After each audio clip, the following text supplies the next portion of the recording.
네, 감사합니다. 오늘도 주의 이름으로 여러분들을 축복합니다. 요사이 많이 덥지요. 오늘 아마 많이 더울 것 같습니다. 어제 우리 이웃에 있는 창녕 기온이 39.4도까지 올라갔다고 합니다. 우리 예수님께서 사마리아 수가성 야곱의 우물을 찾은 그때도 상당히 무더웠던 것 같습니다. 시간이 정오였기 때문입니다. 예루살렘을 중심한 중동의 지금 기온을 보니까 이란은 최고 온도가 37도이고 이라크는 48도, 쿠웨이트는 49도로 나와 있었습니다. 상당히 무더운 날씨입니다. 아무도 오지 않는 이 시간에 예수님이 계신 이 물에 한 여인이 등장을 합니다. 외적인 모습을 보면 참 젊고 아름다워 보였습니다. 그러나 얼굴에는 웃음이 없는 그늘진 모습으로 와 살아가는 삶의 모든 순간순간들이 힘들지 않았나 하는 그런 인상을 풍깁니다. 대부분의 여인들은 뜨거운 한낮을 피하여 아침 저녁으로 이곳에 와서 물을 기르러 가는데 이 여인만은 꼭 이 시간을 고집합니다. 이유가 있는 고집이죠. 사람들을 만나기 싫어서입니다. 많은 사람들이 이 여인에 대해 이야기할 때 항상 선입견을 가지고 말을 합니다. 그것은 그의 출신 성분 때문입니다. 사마리아 사람입니다. 오늘 본문 말씀의 7절에 보아도 사마리아 여자 한 사람이라고 말씀하고 이 여인도 자신의 신분을 사마리아 사람이라고 9절에 밝히고 있습니다. 유대인의 입장에서 보면 사마리아인이라고 말하면 일단 더럽고 추한 자의 대명사로 여깁니다. 그래서 그들과 상종하지 아니했다고 본문 말씀도 기록해 놓고 있습니다. 심지어 이들을 개나 돼지로 취급하기도 했습니다.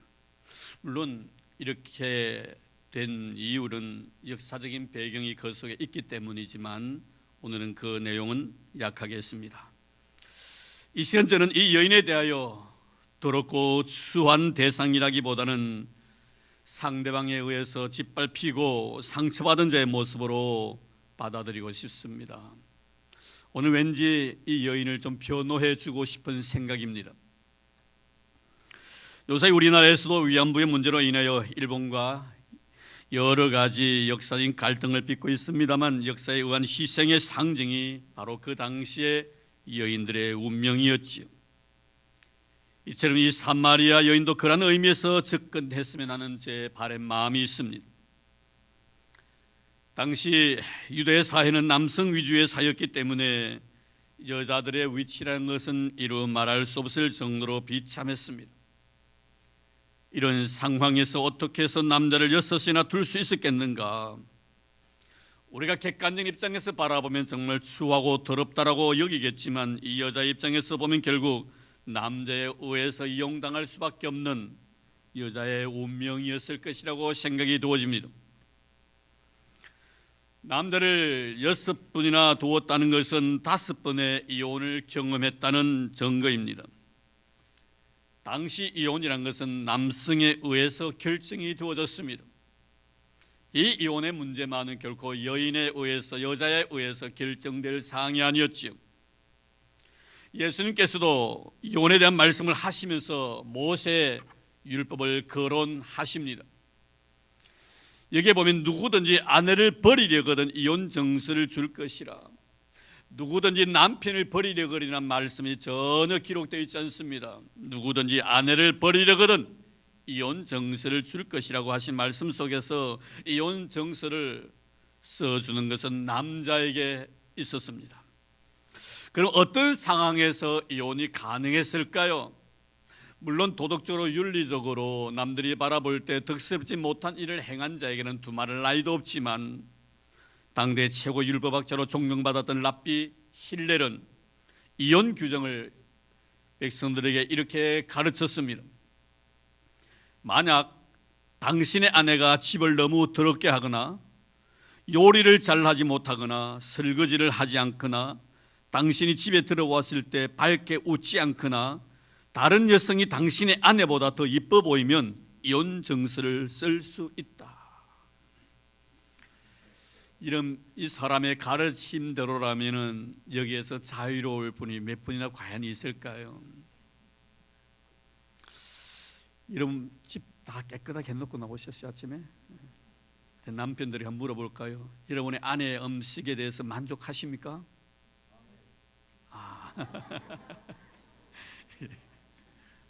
한 사람 딱 있네요. 어떤 여러분들이 직장을 마치고 난 뒤에 집에 들어가면 다 반갑게 웃는 얼굴 여러분을 대합니까?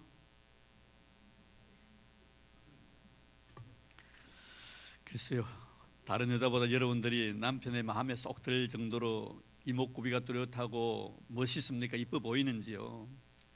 어쨌든 여러분, 이 힐렐의 가르침대로라면은 자유로울 수 있는 분이 몇 분 안 계실 거예요. 철저하게 남성 위주의 사회상이었음을 알 수 있습니다. 당시 여인들은 철저하게 남자들에게 비참할 정도로 인권을 유린당하면서 살았다고 해도 과언이 아닙니다. 지금도 보면 중동에는 남성들에 의해서 여인들의 인권이 유린되는 그런 모습들을 우리는 많이 보고 비일비재하게 경험하고 있습니다. 왜 예수님은 엄행의 이유 외에는 이혼을 해서는 안 된다라고 하셨는가를 알 수 있는 대목이기도 하죠.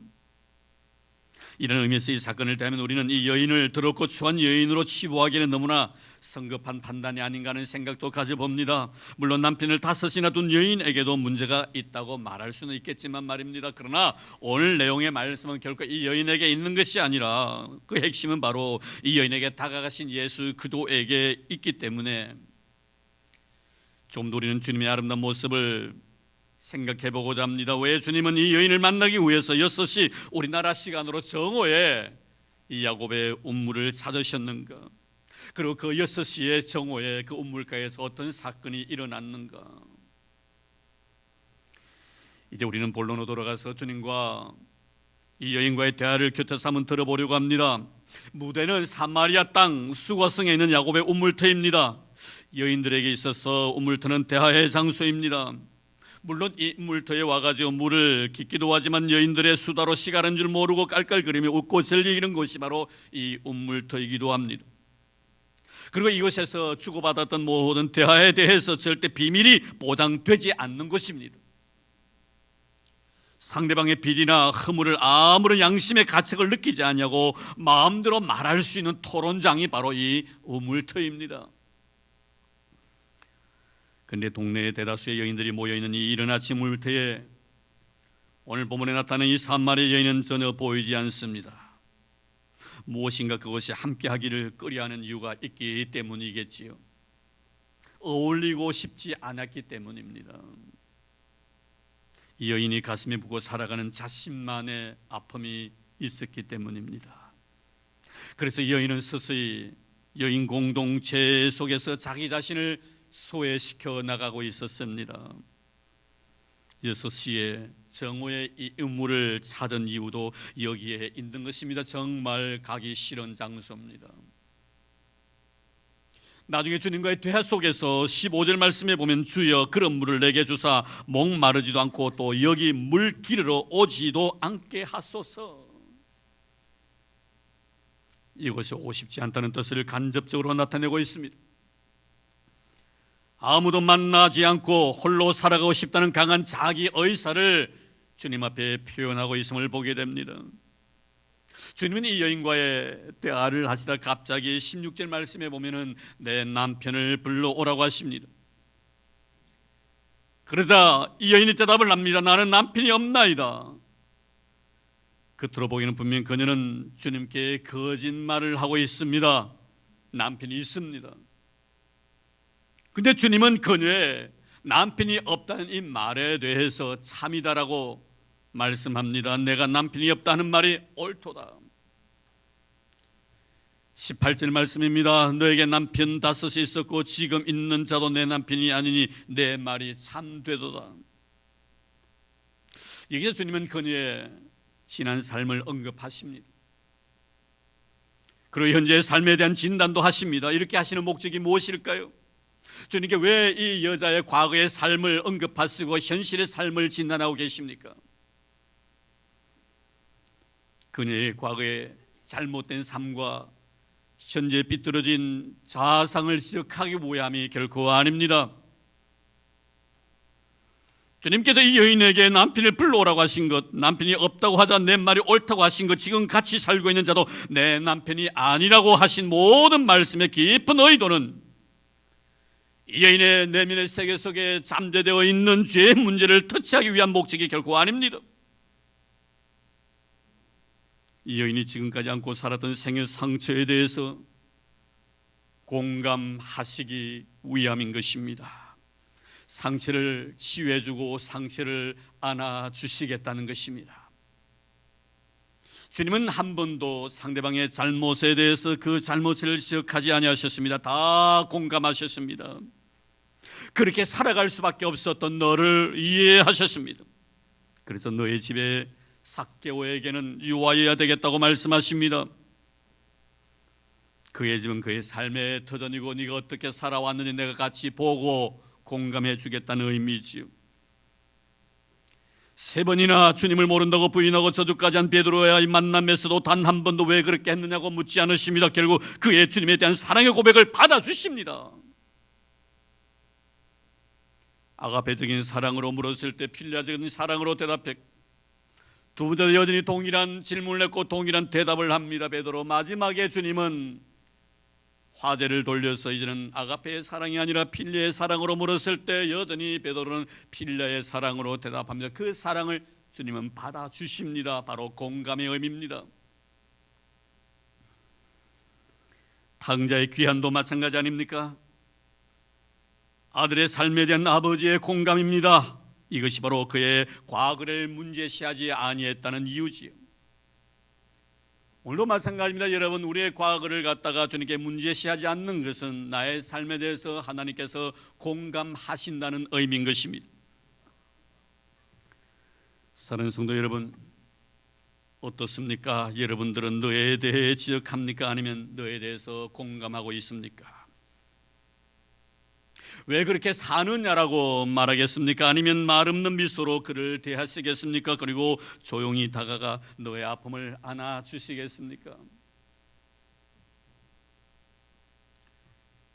그의 삶에 대해 공감하시던 주님 앞에서 그녀는 순수한 마음으로 고백합니다.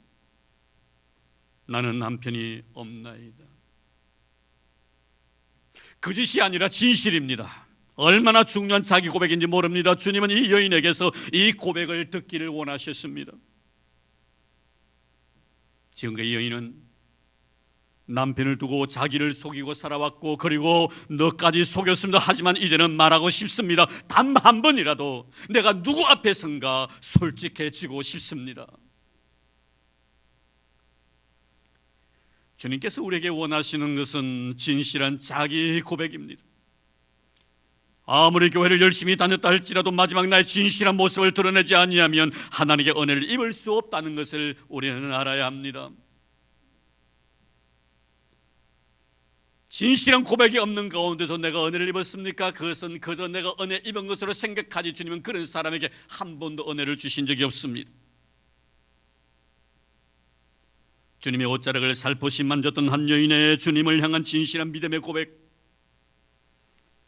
눈물로 주님의 발등을 적셨던 마리아의 진실한 사랑의 고백, 닭 울음소리를 듣고 성 밖에 나가 하염없이 눈물 흘렸던 베드로의 인간 실존에 대한 진솔함, 이런 고백이 있고서야 그때 이후에야 우리 하나님의 은혜를 내가 입을 수 있다는 사실을 잊지 마시기를 바랍니다. 사실은 진실과 다릅니다. 사실과 진실은 엄연히 다른 부분입니다. 사실은 얼마든지 위장할 수 있습니다. 이 여인에게 지금 같이 살고 있는 남편을 통해서 말입니다. 엄연히 같이 살고 있지 않습니까? 그러니 그것이 사실인 것입니다. 그녀의 곁에 남편이 분명히 있습니다. 그러나 그것은 진실은 아닙니다. 나는 남편이 없습니다. 남편을 두고도 남편이 없다고 말합니다. 사실을 두고 사실이 아니라고 말합니다. 이것이 바로 진실한 것을 알아야 할 것입니다. 우리 여기까지 가야 합니다. 죄인이 아닌 채 살면서 죄인임을 인정하는 그런 맘 말입니다. 정직하게 살아간다고 큰소리 떵떵 치지만 여전히 나는 죄악 가운데 있다고 고백한 이 맘 말입니다. 잘못하는 것이 없어 보이지만 잘못한 것이 있는 것을 인정하는 나의 삶의 모습, 행하고도 행하지 아니했다고 말할 수 있는 이런 신앙의 고백. 바울은 고백합니다. 어느 사도보다 많이 수고했지만 내가 아니오. 이게 진실입니다. 주님의 말씀처럼 오른손이 하는 것을 왼손이 모르도록 해야 합니다. 이것이 바로 진실입니다. 사실은 입술이지만 진실은 마음이에요. 사실은 너 앞에서의 나의 모습이지만 진실은 하나님 앞에서의 나의 모습인 것입니다. 사랑하는 성도 여러분, 주님은 내가 하나님 앞에서 진실한 사람이 되기를 원하고 있습니다. 사실이 아닌 진실을 우리는 말해야 합니다. 나는 남편이 없습니다. 이 여인은 사실 앞에서 그 사실이 사실이 아니라고 말하는 진실을 주님 앞에 고백합니다. 5번이나 남자에게 버림받은 여인의 한 맺힌 솔직한 자기 고백이지요. 주님 말씀하십니다. 내 말이 옳도다. 여인의 진실을 받아주십니다. 상대방이 진실하면 나도 진실해질 수가 있는 거예요. 자신의 진실을 받아주신 주님 앞에서 이 여인은 자기 개인의 나름대로의 신앙의 고백을 드립니다. 19절 볼까요? 여자가 이르되 주여 내가 보니 선지라소이다. 29절 말씀 보겠습니다. 내가 행한 모든 일을 내게 말한 사람을 와서 보라. 이는 그리스도가 아니냐. 여인은 지금 자신과 대화를 나누고 있는 이분, 나의 과거와 나의 현재와 나의 미래를 다 아시고 계시는 이분, 그는 그리스도라고 고백합니다. 주여 내가 보니 선지라소이다. 와서 보라. 이는 그리스도가 아니냐. 존 캘빈은 그의 저서 기독교 강요에서 제일 먼저 이렇게 말을 하지. 하나님에 대한 지식이 없이는 자기에 대한 지식이 없고 자신에 대한 지식이 없이는 하나님에 대한 지식이 없다. 하나님을 알아야만이 나를 알고 나를 알아야만이 하나님을 알 수 있다는 것입니다. 하나님을 깊이 알면 알수록 나에 대한 이해를 더 깊이 할 수 있다는 것이죠. 하나님의 거룩성에 대해서 내가 더 깊이 이해하고 깨닫게 되면 내가 내 자신이 얼마나 죄가 크다는 것을 상대적으로 깨닫게 되는 것입니다. 내가 여전히 하나님 앞에 의롭고 진실하고 정직하다고 생각이 되어진다면 결코 그 사람은 하나님을 알지 못하고 있기 때문인 것입니다. 하나님을 알아야만이 나를 압니다. 그분의 거룩성을 내가 이해해야만이 나의 죄성을 깨닫게 된다 이 말씀이에요. 하나님을 알아야만이 하나님의 실존을 내가 이해해야 되면 때야만이 인간의 실존이 어떤 것인가를 깨닫게 되는 것입니다. 이제야 이 여인은 자신이 어떤 존재인가를 깨닫게 됩니다. 지금까지 이 여인은 항상 나를 나만의 공간이라는 상자에 가두어 놓고 그 안에서 인생을 논했고 그 안에서 나를 보고 너를 생각하며 사는 것이 인생의 전부인 것처럼 여겼습니다. 그런데 이제 주님을 만나고 난 뒤에는 나를 가두어 두었던 나의 상자의 문을 엽니다. 그리고 나를 좀 더 넓은 세상에 내보냅니다. 마음껏 활동하도록 자신에게 자유를 이제 허락합니다. 세상을 향해 홀홀 나는 한 마리의 나비처럼 이래야 진정한 나를 그리스도 안에서 경험하게 된 것입니다. 크리스찬은 자유인입니다. 지금까지 나는 내 자신의 삶의 틀 안에 나를 집어넣고 그 좁은 속에서 나를 보았고 너를 보았습니다. 그리고 세상을 보았습니다. 이제는 내 자신의 모든 상자의 틀을 다 늘어놓을 생각입니다. 그리고 마음껏 한 마리의 나비처럼 자유롭게 날고 싶습니다. 세상에는 3가지의 인간형이 있다고 합니다. 첫째는 거미형이죠. 생산적이고 창조적인 노력은 하지 않냐고 과거에 얻은 지식이나 경험, 지위나 명성을 가지고 먹고 사는 존재입니다. 타인을 이용해서 자신의 배를 채우는 유형이지요. 개미형입니다. 부지런히 먹을 것을 수집하지만 자신의 가족이나 기업을 유지하기에 급급한 인간형입니다. 자기만을 위한 존재를 말합니다. 그리고 3번째는 나비형입니다. 자신보다 타인을 위해 쉬지 않고 옮겨 다니면서 행복과 사랑과 생명을 전하며 사는 인간형입니다. 타자 본의적인 삶을 살아가는 존재를 말하는 것이지. 다수의 애벌레들은 나비가 될 것이라는 사실을 알면서도 온몸이 굳어가는 번데기가 되는 아픔을 피하려고 그냥 평생을 애벌레로 사는 애벌레가 많이 있다는 것입니다. 그러니까 우리가 인간으로 비유해보면은 자신의 꿈을 젓고 적당하게 세상과 타협하면서 살아가는 인간 유형을 말하는 것입니다. 그러나 이 고통의 시간을 극복하고 나비가 된 애벌레는 생애 동안 다른 어떤 곤충보다 아름다운 시절을 보내게 됩니다. 나비가 됨으로 평생 100km 이상의 거리를 자유롭게 날고 꽃가루를 몸에 묻혀 각종 식물과 나무의 열매를 맺히게 하는 좋은 일을 합니다. 생각해 보십시오. 애벌레가 나비가 되기 후에 자신의 몸이 굳어 번데기가 되는 그 아픔을 거부해 버린 다음에 평생 애벌레로 남아서 나무 잎만 먹고 살아가게 될 것입니다. 애벌레가 되든 내가 나비가 되든 우리의 인생은 옵션입니다. 선택입니다. 내가 평생 동안 애벌레로 내 인생의 삶을 마칠 것인가, 아니면 나비가 되어서 훨훨 날면서 모든 사람에게 유익된 존재로 살 것인가, 나의 선택입니다. 프랑스 작가 폴 브루제는 말합니다. 생각하는 대로 살지 못하면 사는 대로 생각하게 된다.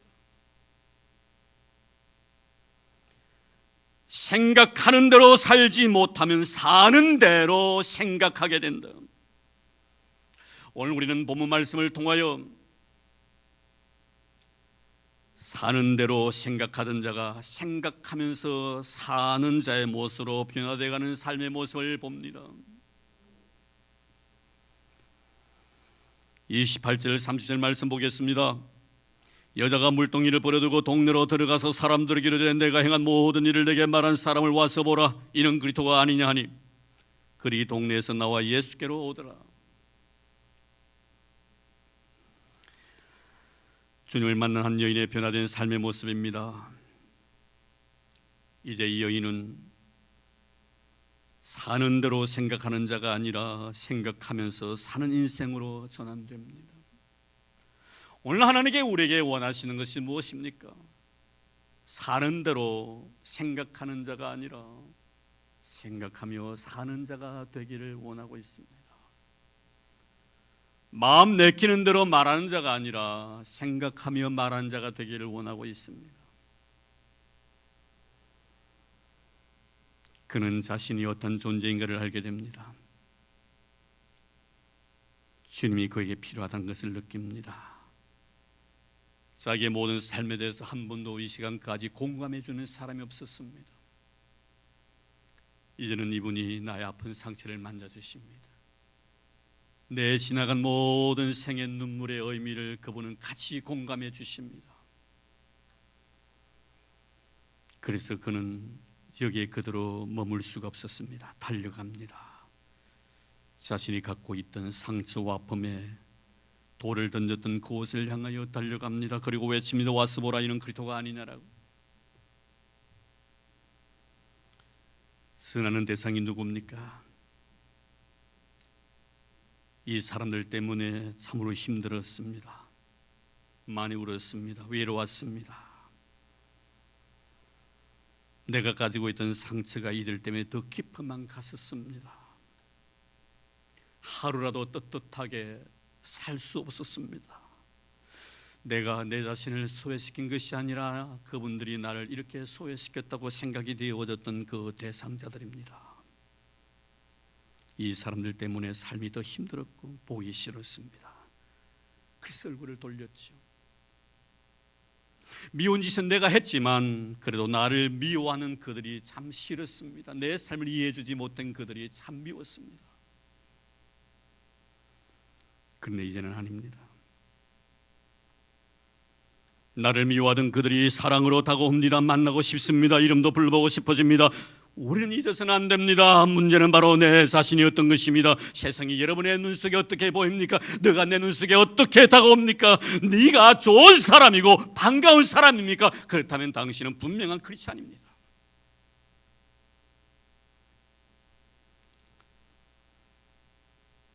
하지만 좋았던 네가 싫어지고 네가 자꾸만 내 곁에서 멀어지기를 원하는 자가 있다면 알아야 합니다. 내가 지금 하나님에게서 멀어지고 있다는 사실을 말입니다. 이제 이 여인에게 자신의 과거의 생의 상처가 인생이란 캠퍼스에 곱게 물들여진 하나의 무디가 되었습니다. 상처를 아름답게 무늬로 그려주신 분은 바로 6시의 우물가에서 그가 만난 예수 그리스도였습니다. 모세에게 있어서 6시의 우물가가 사막바람이 부는 쓸쓸한 광야였다면 베드로에게 그 6시의 우물가는 부활하신 주님을 만난 절망의 자리 디베라 바닷가였습니다. 바울에게는 한없이 낮았던 그 자리 다메섹 도성이 6시의 우물터였습니다. 그곳에서 이 모든 사람들은 주님을 만났습니다. 사랑하는 성도 여러분, 여러분들의 이런 영적 경험들이 있기를 주의 이름으로 축원합니다. 여러분의 살아가는 삶의 터전, 그곳이 바로 6시가 되기를 바랍니다. 그곳이 바로 야곱의 우물터가 되기를 바랍니다. 6시 우물가에 한 영이 경험했던 예수 그리스도에 대한 경험, 오늘도 주님은 여러분들과의 만남을 통해서 예수님에 대한 거룩한 경험을 하기를 원하고 계십니다. 6시가, 이 정오가 바로 이 시간이 되기를 주의 이름으로 축원합니다. 야곱의 우물가에서 이 여인이 만났던 그 야곱의 우물터가 여러분들이 예배하고 있는 이 자리이기를 주의 이름으로 축원합니다. 주님은 여러분을 만나시기를 원하십니다. 여러분의 과거의 모든 상처와 아픔들, 현재 모든 눈물들 공감해 주시고 싶어 하십니다. 지적하려고 하지 않습니다. 같이 아파해 주시겠다는 것입니다. 같이 눈물 짓겠다는 것입니다. 그분께서 오늘도 저와 여러분이 다가오십니다. 그리고 만나시기를 원하십니다. 이런 은혜가 있기를 주의 이름으로 축복합니다. 여러분의 삶의 모든 상처와 아픔들이 인생의 거룩한 그림의 한 무늬가 되어서 여러분의 모든 고난과 아픔들이 거룩한 언어로 승화되어 그 상처로 인해서 더 여러분의 인생이 아름답게 변화되어 가는 그런 역사가 있기를 주의 이름으로 축원합니다. 하나님 감사합니다. 고맙습니다.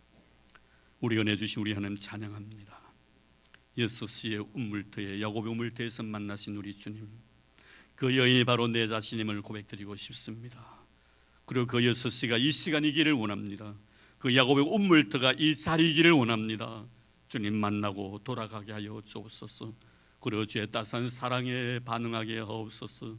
나의 상수와 아픔에 대해서 공감해 주시는 주님을 찬양합니다. 고맙습니다.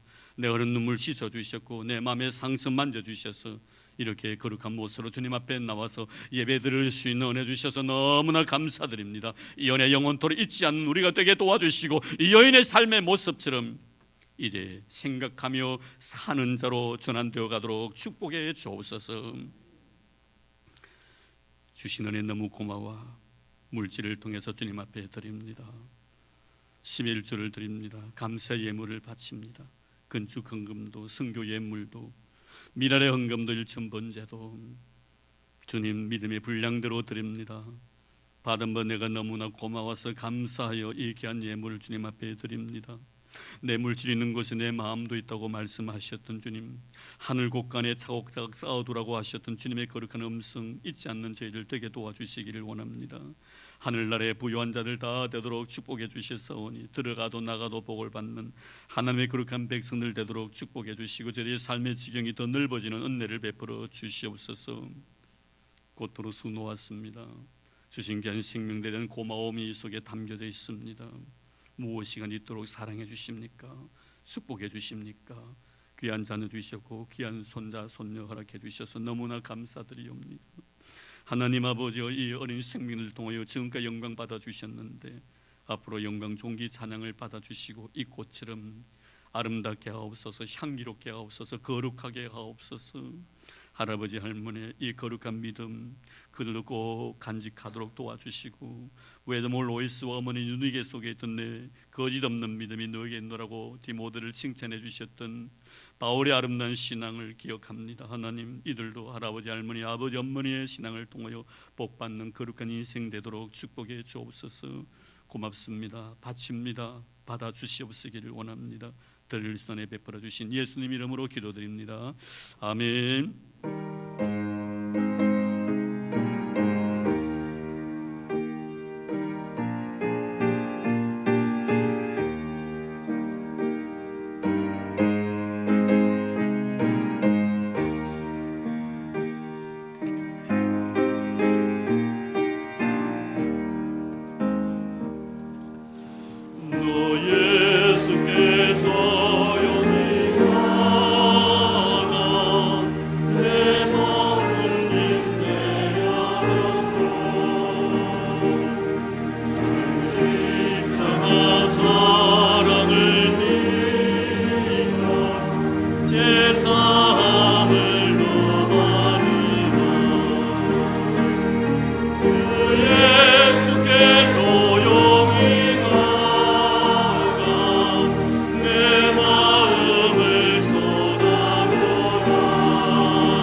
네, 교회에서 알려드립니다. 주보 참고해 주시면 고맙겠습니다.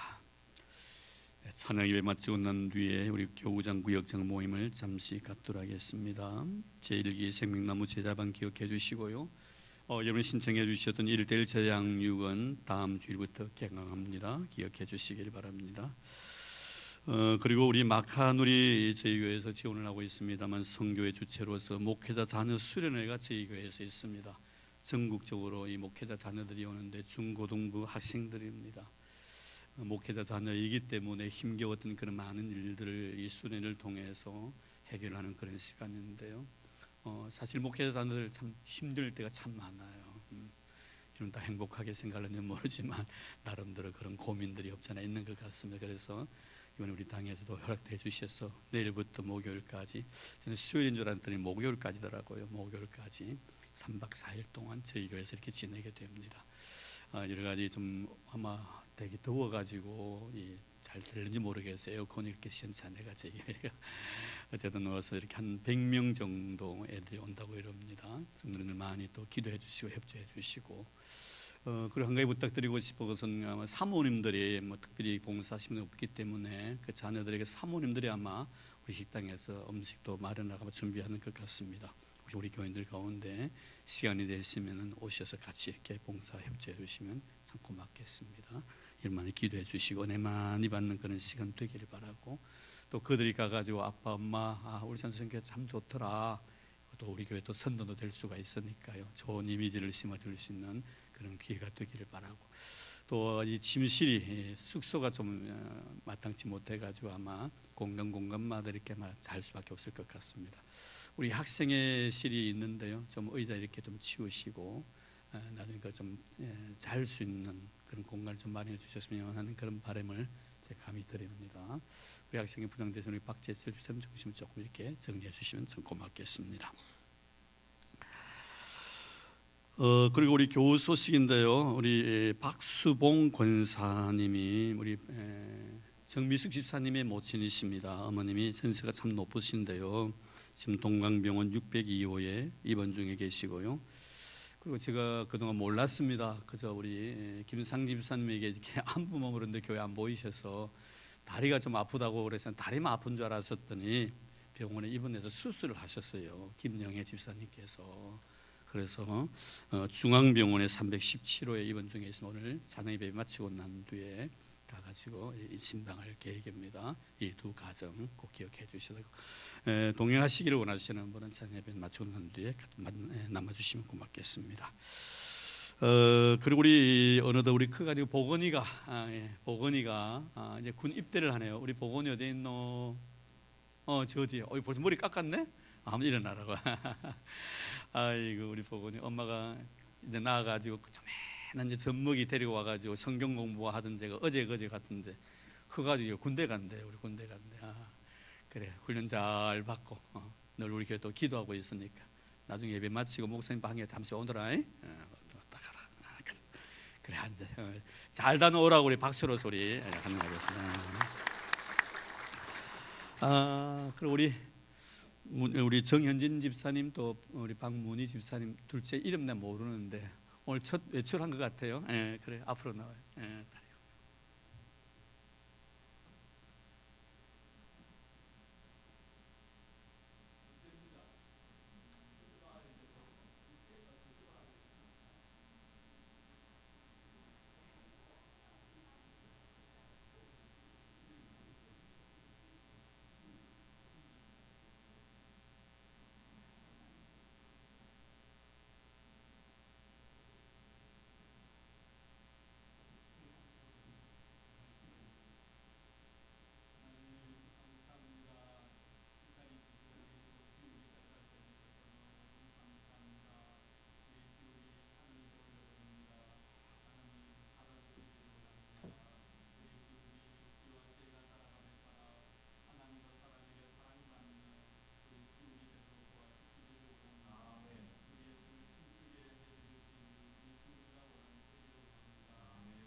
우리 교인 가운데 어떤 분이 그러시더라고요. 목사님, 셋 나오면은 교회에서 뭐 이렇게 양육비라 좀 주면 안 됩니까? 라다. 셋 나오면 우리 나탕에 인원회가 양육비 드리도록 하겠습니다. 많이 나이서 어쨌든. 예, 감사합니다. 예. 자, 이제 우리 그들 다 일어나 주시기를 바랍니다. 네, 우리 곁에 우리 인사 나눌까요? 당신은 나의 보배입니다.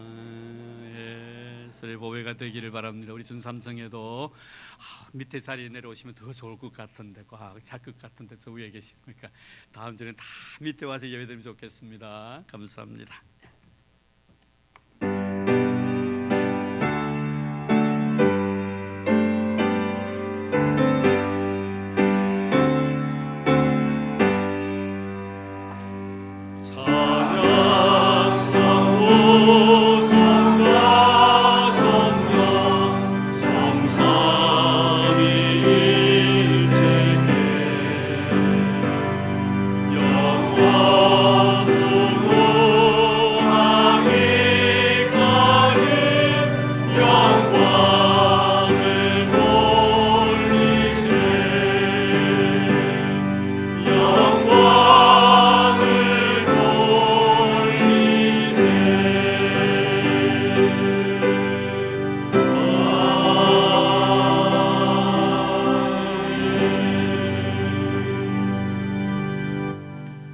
이제는 교회 머리 되신 우리 주 예수 그리스도의 은혜와 하나님 아버지의 지극하신 사랑하심과 성령님의 교통하심이 거룩하고 복된 날 주 앞에 나와 경건한 마음으로 믿음의 제물 되어 자신을 주님 앞에 바치고 주신 은혜의 감격스러운 마음으로 이 세상 속에서 하나님의 거룩한 백성다움의 삶을 살아가기로 다짐하는 사랑하는 우리 모든 성도들 머리 위에와 오늘도 줄타 중에 계신 우리 믿음의 식구들, 나라의 부름을 받아 수고하고 있는 우리 믿음의 아들들, 특별히 병중에 고생하고 있는 우리 믿음의 형제들, 그리고 주님께서 친히 비로 값주고 싸신 이 교회 위에 이제로부터 영원토록 함께 하시기를 간절히 축원하옵나이다. 아멘. 만유의 하나님,